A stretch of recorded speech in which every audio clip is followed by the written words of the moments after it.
So I grew up in Massachusetts and I love the snowy winters, but the cold and the low humidity in Massachusetts in the winter is brutal on your skin. I get some common complaints about skin conditions in the winter that I wanted to share with you and maybe offer some tips on how to help these problems. So if you're just tuning in, I am Dr. Abby Waldman. I'm a dermatologist at Brigham and Women's Hospital in Boston, Massachusetts. My goal is to provide up-to-date, accurate information on skin conditions that you might get from a consultation with a dermatologist in person.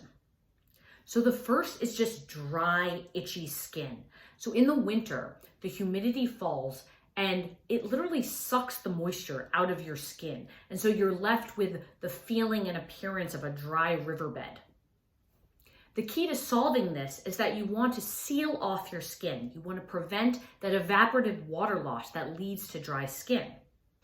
And the best sealant is actually something really simple, petroleum jelly.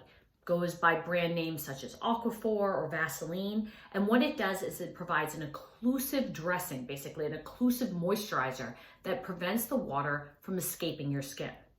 You ideally want to put on the petroleum jelly right after getting out of the shower to really trap in as much moisture as possible. Now, everyone doesn't love the greasy feeling of petroleum jelly or Aquaphor or Vaseline on their skin. My two small children go running when I open up that tub of Aquaphor. If that's the case, then you want to look for a moisturizer that's thick. So thick, in fact, that when you turn over that tub or jar, it maintains its shape. If you put it in your hand and turn your hand over, it maintains its shape. That's what you're looking for to create that sealant, that barrier. The ingredients that you want to look for are ceramides, hyaluronic acid, and niacinamide. And the other complaint that I get in the winter is really dry hands, cracked fingers, little fissures that cause pain. Now, the reason our hands get so dry is that we just wash them a lot, and I do not suggest you stop washing your hands. So here are some tips to help with those really dry hands in the winter.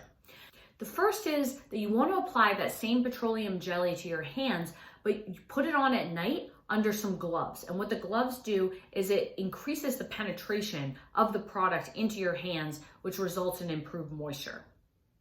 The second tip is that you want to look for a moisturizer that contains at least 10% urea. And you're going to put that on every day, even twice a day or more. And that's going to seal off any little cracks in your fingers and hands. And the third tip is that for those large fissures, those ones that are causing a lot of pain, you can actually use Gorilla Glue or Crazy Glue or just even Band-Aids to seal those off and prevent any infection and improve pain. So another complaint is one I actually suffer from quite a bit, and that's for anyone out there using a retinoid or any anti-aging products or acne medications. Sometimes those become too harsh in the winter.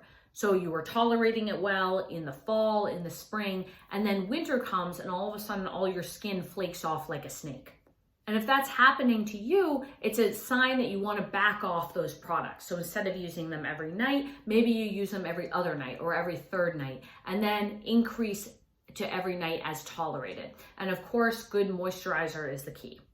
So a fourth problem that I hear about all the time in the winter here in New England are purple and pink toes and fingers. So that can represent different types of things. One is Raynaud's phenomenon, which causes your hands and fingers and toes to become white and then purple and then red. The other is Chilblain's pernio, and that causes pink or red swollen sausage fingers, essentially. And now both of these conditions are triggered by the cold. And so the better you are about warming up, wearing a good jacket, as well as keeping your extremities warm, that's going to help. Quitting smoking can help. But you also just want to make sure that your doctor is aware of these conditions, the red and purple fingers and toes, because sometimes they can be associated with certain underlying medical conditions, and there are medications available to help if needed. And then the last winter skin problem is not one you would think of necessarily with winter, and that's sunburn.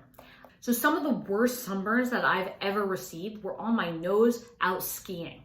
And that is because the sun reflects off of the snow, and oftentimes you're just not using the normal sun protection that you would use in the summer if you were at the beach. So if you're going to be hitting the slopes this winter, in addition to all your cold weather gear, you should bring along a sunscreen of at least 30 SPF and apply it to any area that are going to be exposed in the sun. So that's usually just the nose, cheeks, maybe upper lip and chin.